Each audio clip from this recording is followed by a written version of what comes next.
યુગદ્રષ્ટાનું જીવન દર્શન. પુસ્તકના લેખક બ્રહ્મવર્ચસ. સમર્પણમ.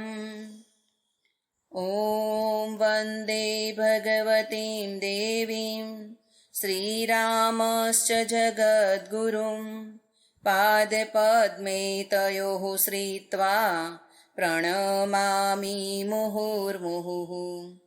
માતૃવત લાલયિત્રી ચ પિતૃવત માર્ગદર્શિકા. નમોસ્તુ ગુરુસત્તાયે શ્રદ્ધા પ્રજ્ઞાયુતા ચ યા. ભગવત્યાઃ જગન્માતુઃ શ્રીરામસ્ય જગદ્ગુરોઃ પાદુકાયુગલે વંદે શ્રદ્ધા પ્રજ્ઞા સ્વરૂપયોઃ. નમોસ્તુ ગુરવે તસ્મૈ ગાયત્રીરૂપિણે સદા. યસ્ય વાङ्મૃतं હન્તિ વિષમ સંસારસંજ્ઞકम्. અસંભવં સંભવ કર્તુમુદ્યतं પ્રચંડ જંજાવૃતિરોધશક્ષમમ. યુગસ્ય નિર્માણકૃતે સમુદ્યतं પરમ મહાકાલમમું નમામ્યહં. ત્વદીયં વસ્તુ ગોવિન્દ તુભ્યમેવ સમર્પયે. વિરાટ ગાયત્રી પરિવાર અને તેના સંસ્થાપક સંરક્ષક એક ટૂંકો પરિચય.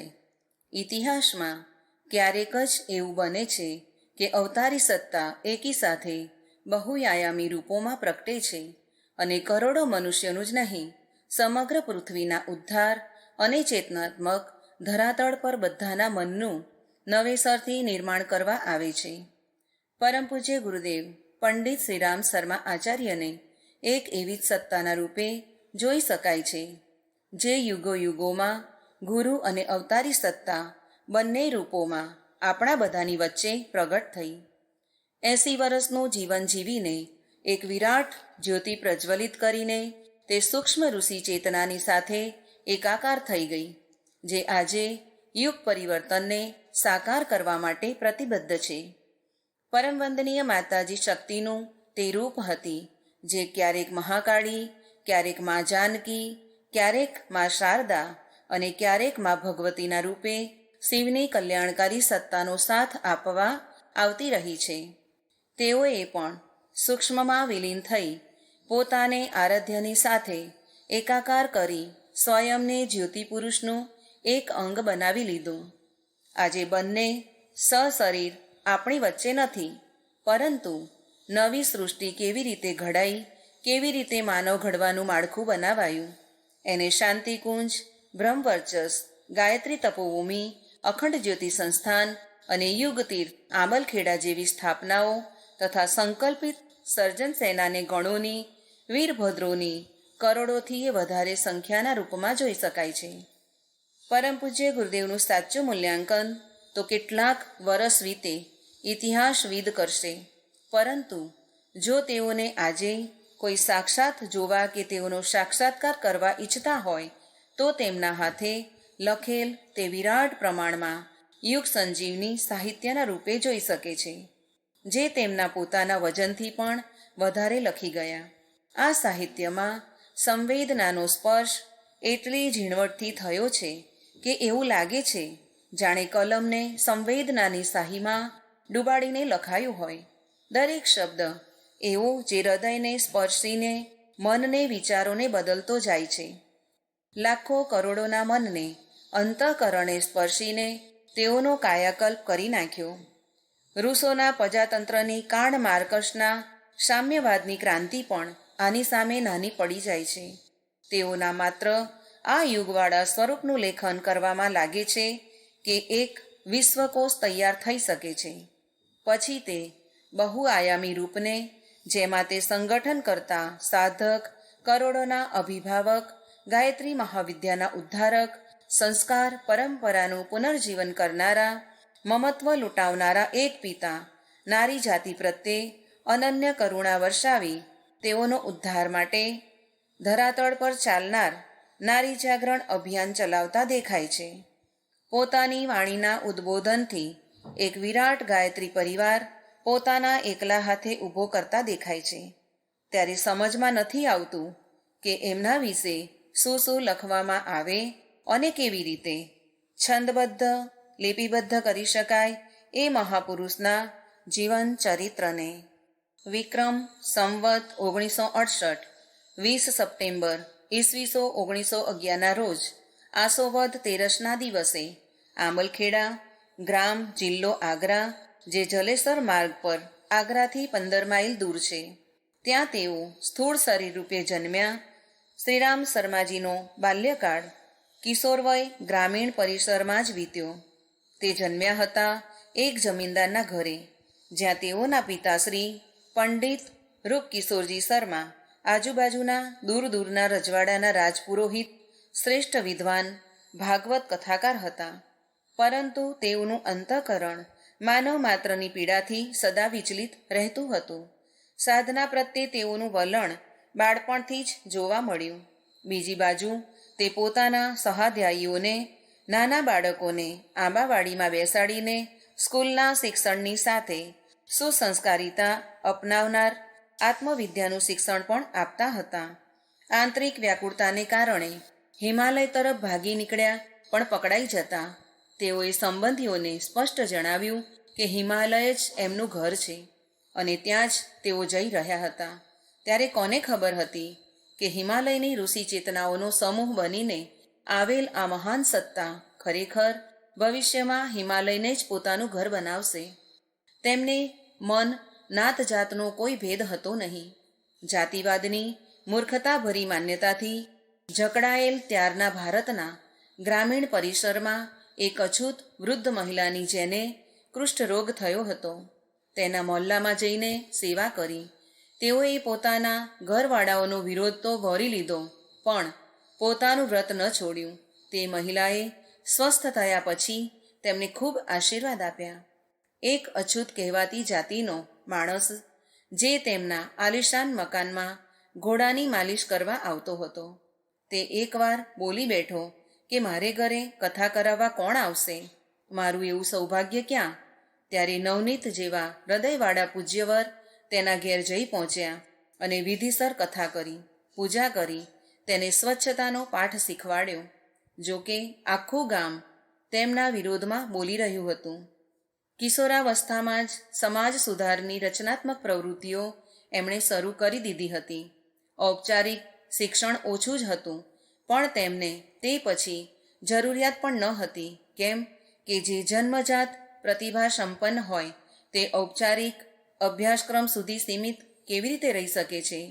દુકાનોમાં, બજારોમાં જઈને આરોગ્ય શિક્ષણને લગતા પરિપત્ર વેચવા, પશુધનને કેવી રીતે સુરક્ષિત રાખવું તથા સ્વાવલંબી કેવી રીતે બની શકાય, તેને માટે નાના નાના પેમ્પલેટ્સ લખવા, હાથ પ્રેસમાં છપાવવા માટે તેમને કોઈ પણ જાતના શિક્ષણની જરૂર ન હતી. તે ઈચ્છતા હતા જનમાનસ આત્માવલંબી બની જાય, રાષ્ટ્ર માટે તેનું સ્વાભિમાન જાગે. આથી ગામમાં જન્મેલા આ દીકરાએ નારી શક્તિ તથા બેકાર યુવાનો માટે ગામમાં જ એક વણાટ શાળા સ્થાપિત કરી અને તેનાથી હાથથી કેવી રીતે કપડાં વણી શકાય, પોતે પગભર કેવી રીતે થઈ શકાય એ શીખવાડ્યું. 15 વર્ષની ઉંમરે વસંત પંચમીની પ્રાતઃવેળામાં ઈસવીસન 1926માં તેઓના મકાનમાં પૂજા ઘરમાં, જ્યાં તેઓ નિયમિત ઉપાસના ત્યારથી કરતા હતા જ્યારથી મહામના પંડિત મદન મોહન માલવીયજીએ તેમને કાશીમાં ગાયત્રી મંત્રની દીક્ષા આપી હતી. તેમની ગુરુસત્તાનું આગમન થયું અદૃશ્ય છાયાધારી સૂક્ષ્મ રૂપમાં. તેઓએ પ્રજ્વલિત દીપકની જ્યોતિમાંથી સ્વયંને પ્રગટ કરી તેમને પાછલા કેટલાય જન્મોમાં સંપન્ન ક્રિયાકલાપોનું દિગ્દર્શન કરાવ્યું તથા તેમને બતાવ્યું કે તું દુર્ગમ હિમાલયથી આવ્યો છે અને તેમના થકી કેટલાય એવા ક્રિયાકલાપ કરાવવા માંગે છે જે અવતારી સ્તરની ઋષિ સત્તાઓ તેમની પાસે અપેક્ષા રાખે છે. તેમણે 4 વખત થોડાક દિવસથી માંડીને 1 વર્ષની અવધિ સુધી હિમાલય આવીને રહેવાનો કઠોર તપ કરવાનો પણ તેઓનો સંદેશ આપ્યો અને તેમને 3 સંદેશ આપ્યા. એક, ગાયત્રી મહાશક્તિના 24 લાખના 24 મહાપુરુષ ચરણ, જેને આહારના કઠોર તપ સાથે પૂરા કરવાના હતા.